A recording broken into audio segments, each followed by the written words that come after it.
जय जय श्री श्याम सुंदर की, जय जय नित्यानंद महाप्रभु की,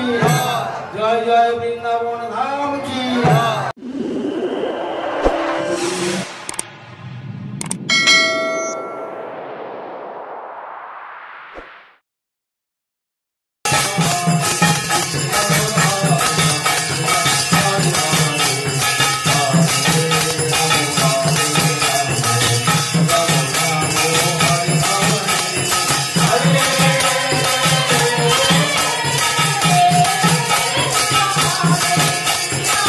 Oh,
जत बुद्धि मया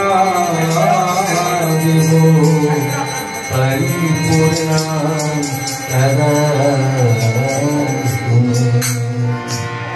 श्री कृष्णाय वासुदेवाय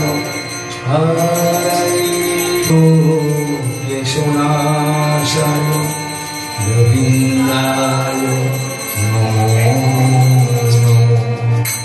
श्री कृष्ण वासुदेवाय हरये परमात्मने केशवनाशाय गोविन्दाय नमो गुरु ब्रह्मा गुरु विष्णु गुरुदेवो महेश्वर गुरु साक्षात् परं ब्रह्म तस्मै श्री गुरवे नमः। जय जय श्री श्याम सुंदर की जय जय श्रीमती राधा रानी की जय जय गौरांग महाप्रभु की जय जय नित्यानंद महाप्रभु की जय जय वृंदावन धाम की